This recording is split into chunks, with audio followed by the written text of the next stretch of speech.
तो फिल्म की शुरुआत में हम एक प्यारी सी लड़की को देखते हैं जो अपनी गाड़ी को चलाती कहीं पर जा रही थी और थोड़ा सा परेशान भी थी। तभी उसे अपनी डॉक्टर की कॉल आती है जो कहती है, सेडी तुमने आज मुझसे मिलने आना था, आज हमारी अपॉइंटमेंट थी। मैं जानती हूँ तुम अपनी एक एम्प्लॉय की मौत की वजह से बहुत ज्यादा दुखी हो। सेडी कहती है, हाँ पर मैं ठीक हूँ, मुझे बहुत दुख हुआ, वो थोड़ी थोड़ी मेरे जैसी थी। डॉक्टर कहती है, तुम्हें जल्दी ये हादसा भूलना होगा वरना इन सबका तुम्हारे काम पर बहुत असर होगा। पर सेडी अभी भी कुछ भी भूल नहीं पाई थी। अब हमें इस कहानी में एक और कैरेक्टर को दिखाया जाता है जिसका नाम कोल था, जो कि एक किसान था और पौधों की दुकान पर काम करता था। सेडी भी एक पौधा खरीदना चाहती थी और किस्मत से वो कोल की दुकान पर पहुंच जाती है। अब जाते ही उसे एक पौधा पसंद आया था। कोल कहता है, अच्छा तो तुम्हें ये पौधा पसंद है, पर हाँ देखो इस पौधे को तुम्हें 2 या 3 दिन में पानी देना होगा वरना ये पौधा मुरझा जाएगा। सेडी कहती है, अरे नहीं, मैं फिर ये पौधा नहीं ले सकती क्योंकि मुझे अपने काम की वजह से घर से 2 या 3 महीने बाहर रहना होता है। कोल इसकी बात सुनकर कहता है, तो मैडम आपके लिए यहाँ पर कोई पौधा नहीं है क्योंकि कोई पौधा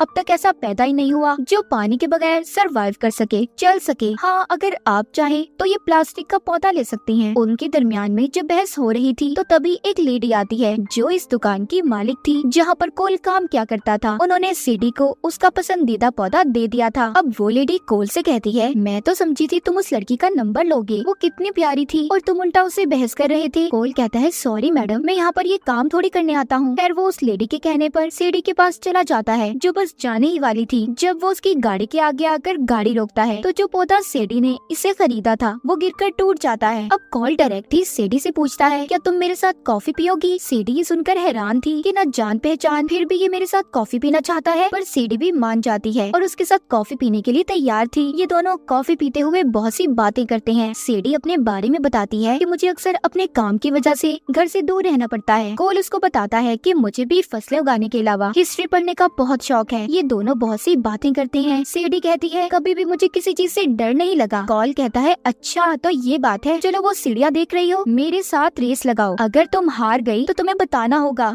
तुम्हें किस चीज से डर लगता है। ये दोनों अब सीढ़ियाँ चढ़ने की रेस लगाते हैं जिसमें सेडी कोल से आगे थी, वो जीत जाती है। कोल ये देखकर काफी हैरान था पर उसे सेडी के बारे में ये सब जानना अच्छा लग रहा था। वो बताती है, मैं अपनी मॉम के साथ बचपन में अपना शहर छोड़कर आ गई। मेरी मॉम बहुत ही बहादुर थी, मैं भी उनकी तरह बनना चाहती हूँ। अब बातें करते करते वो सारी रात एक साथ गुजारते हैं जिसमें दोनों अपने दुख सुख एक दूसरे से बांट रहे थे। कोल इन सब चीजों से बहुत खुश था कि उसकी जिंदगी में कोई आ गया है, वो भी सेडी जैसी लड़की और इतनी प्यारी। अब जब वो घर जाता है तो घर जाकर अपने मॉम डैड और बहन को सेडी के बारे में बताता है जिसे सुनकर उसके घर वाले बहुत खुश थे। कोल सेडी के पीछे पागल हो चुका था, वो दिन रात उसको मैसेजेस किया करता था। उसके मॉम डैड उसे समझाते हैं कि देखो ऐसे तुम्हें मैसेज नहीं करने चाहिए, थोड़ा इंतजार करो। कोल भी उनकी बात को समझ गया था। वो सेडी को अब कोई मैसेज नहीं करता, मगर सेडी का भी उसे कोई मैसेज नहीं आया था। बहुत दिन गुजर गए थे। कोल अब काफी परेशान रहने लगता है, उसका किसी काम में दिल भी नहीं लग रहा था। तभी उसे याद आता है कि उसका इनहेलर तो सेडी के पास रह गया है जो उसे सांस लेने में मदद देता था। दरअसल कोल को सांस की बीमारी थी। अब ये अपने इनहेलर से सेडी को ट्रैक करता है, उसकी लोकेशन पता करने की कोशिश करता है क्योंकि कोल अपने इनहेलर में ट्रैकर लगा कर रखा करता था। उसे पता चल गया था कि सेडी लंदन में थी। जब कोल को ये बात पता चलती है तो उसकी मॉम कहती है, तुम्हें जाकर उसे सरप्राइज देना चाहिए, वो तुम्हें देखकर बहुत खुश होगी। मगर कोल बेचारा कभी भी किसी दूसरे शहर या मुल्क में नहीं गया था, लेकिन इस बार वो अपनी मॉम की बात को मान जाता है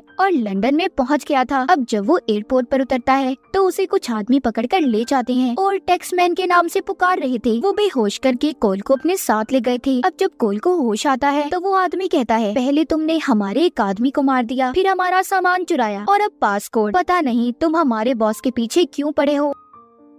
कोल उस आदमी से कहता है, अरे नहीं यार, मैं कोई टैक्समैन नहीं हूँ, तुम्हें कोई गलत फहमी हुई है, मैं तो सीधा साधा सा एक किसान हूँ जो लंदन में अपनी दोस्त से मिलने आया था। वो आदमी कहता है, अच्छा तुम एक्टिंग अच्छी कर लेते हो मगर तुम अब हमसे नहीं बच सकते। कोल उसे कहता है, मैं झूठ नहीं बोल रहा, तुम मेरा पासपोर्ट भी चेक कर सकते हो। तभी वो आदमी कोल को और ज्यादा टॉर्चर अजियत देने के लिए उस पर एक कीड़ा छोड़ने वाला था। तभी उधर सेडी आ जाती है जिसने उस जगह का दरवाजा तोड़ दिया था और आकर उस आदमी को पीछे से मार देती है। उसने चेहरे पर नकाब पहना हुआ था। कोल को भी उसने बचा लिया था और जब वो अपना नकाब उतार कर दिखाती है तो कोल कहता है सेडी तुम यहाँ पर क्या कर रही हो। सेडी कहती है ये सब मैं तुम्हें बाद में बताऊंगी। इसके बाद वो अपनी गन से वहाँ पर एक एक को मार रही थी और कोल को भी एक गन देती है। कहती है सबको मारना मेरे अलावा। वो यहाँ पर उसे अपने काम के बारे में बताती है। कहती है कि मैं CIA की एजेंट हूँ। हमारी एजेंसी के लिए इन्होंने जाल बिछाया था जिसमें तुम फंस गए। ये तुम्हें टैक्समैन समझ रहे हैं पर इन्हें क्या लगता है मैं इनके जाल में इतनी जल्दी फंस जाऊंगी। ऐसा नहीं हो सकता। कोल ये सब बातें सुनकर परेशान था। वो सोचता है क्या सेडी ने उससे झूठ बोला। यहाँ पर हमें पता चलता है कि टैक्समैन कोई और नहीं बल्कि सेडी ही है। अब टैक्समैन की क्या कहानी थी ये हमें आगे जाकर कहानी में पता चलेगा, जिसको वो लोग ढूंढ रहे थे। पर खैर किसी तरह सेडी बचाकर कोल को ले आई थी। वो एक पहाड़ी से छलांग लगाकर दोनों एक बस में बैठ जाते हैं, जहाँ पर सेडी बस को चलाते हुए उन आदमियों पर गोलियां चला रही थी जो इनके पीछे आ रहे थे और उनकी बहुत सी गाड़ियों को टक्कर मारती है। एक गाड़ी में तो बहुत जोर से धमाका भी हुआ था। सभी गाड़ियां तबाह हो चुकी थी। तभी एक गुंडा बस के अंदर आ जाता है जो सेडी को मारने ही वाला था, लेकिन कोल ने सेडी की जान को बचा लिया था। दोनों उन गुंडों से बचकर आगे निकल गए थे। सेडी अब एक जगह पर बस को रोकती है। कोल उससे कहता है कि तुम झूठी हो, तुमने मुझसे झूठ बोला है, तुमने सब कुछ मुझे गलत बताया अपने बारे में। सेडी कहती है नहीं, मैंने तुम्हें वो सब बताया जो आज तक मैंने किसी को नहीं बताया था। जिस पर कोल कहता है ओ अच्छा, तो इसका मतलब मैं दुनिया का सबसे बड़ा बेवकूफ इंसान हुआ ना, जिसने सेडी जैसी लड़की पर यकीन कर लिया। अब मुझे तो लगता है मुझे यकीन ही नहीं करना चाहिए था तुम पर। और वो कहानी जो तुमने अपनी एम्प्लॉय के बारे में बताई थी कि वो मर गई थी, वो भी झूठी लग रही है मुझे। सेडी कहती है हाँ वो कहानी झूठी है क्योंकि अपनी एम्प्लॉय को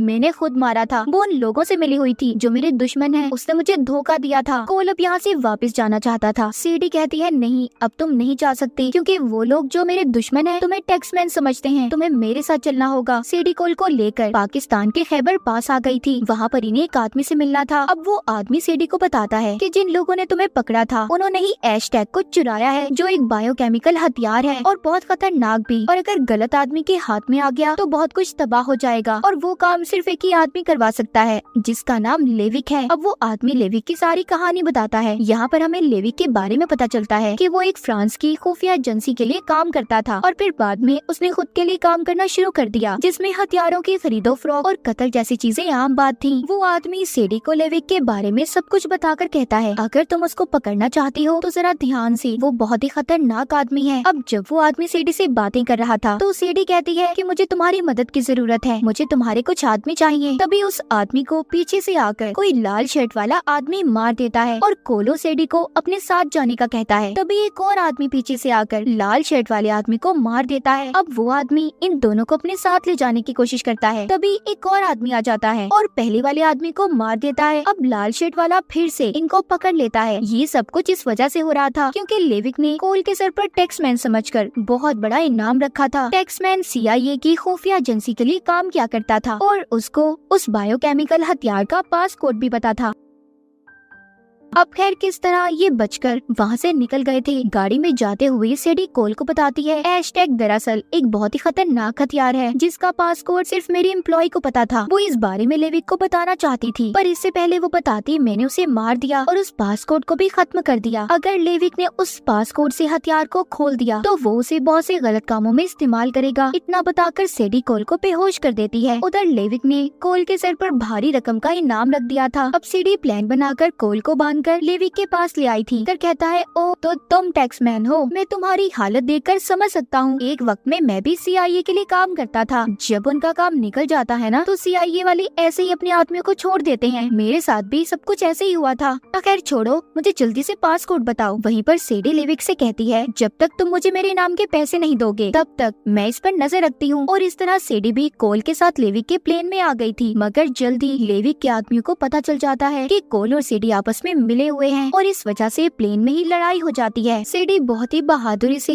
लेविक के आदमियों का मुकाबला कर रही थी, तभी उसे लड़ते हुए चाकू लग जाता है। वो जख्मी हो गई थी। ये देखकर अब कोल सेडी और बायोकेमिकल वाले ब्रीफकेस को लेकर चलते हुए प्लेन से छलांग लगा देता है। अब जब सेडी को होश आया था तो ये एक जंगल में थे। उसे ये जानकर बहुत अच्छा लगता है कि कोल ने उसकी जान बचा ली। अगली सुबह लेविक और CIA के आदमी इन दोनों की तलाश में थे क्योंकि इनके पास बायोकेमिकल हथियार वाला ब्रीफकेस था। ये दोनों जंगल में थे। अब वहाँ यहाँ पर सीआईए और लेविक के आदमियों के दरमियान में लड़ाई हो जाती है। यहाँ पर सेडी सिर्फ एक ही चीज को बचा सकती थी, कोल को या फिर ब्रीफकेस को। उसने कोल को चुना था। अब लेविक के आदमियों को ब्रीफकेस मिल जाता है और सीआईए वाले सेडी और कोल को अपने साथ पूछताछ के लिए ले गए थे कि उसने ब्रीफकेस लेविक के लोगों को क्यों ले जाने दिया। अब सीआईए और एफबीआई के एजेंट ये फैसला करते हैं कि वो लेविक को पासपोर्ट का आधा हिस्सा बताएंगे, जिसको बताने वो उसको एक होटल में बुलाने वाले थे ताकि फिर वो उसे पकड़ सके। और इसी के लिए वो कोल की मदद मांगते हैं, क्योंकि लेविक की नजर में कोल ही टैक्समैन था जिसको पासपोर्ट का पता था। कोल ना चाहते हुए भी इनकी मदद करने के लिए तैयार हो जाता है। सेडी उसे बहुत मना करती है कि इस काम में बहुत खतरा है, लेकिन फिर भी कोल उनकी मदद करने के लिए तैयार था। पर लेविक को जल्दी सीआईए की चाल के बारे में पता चल गया था। वो उन एजेंट्स को मार देता है जो कोल को गाइड कर रहे थे। अब वो कोल के पास जाता है और कहता है चलो पासपोर्ट बताओ या फिर मैं अपना तरीका इस्तेमाल करूं, तब बताओगे। तभी वहाँ पर सेडी आ जाती है और लेविक को कहती है जिस टैक्समैन को तुम ढूंढ रहे हो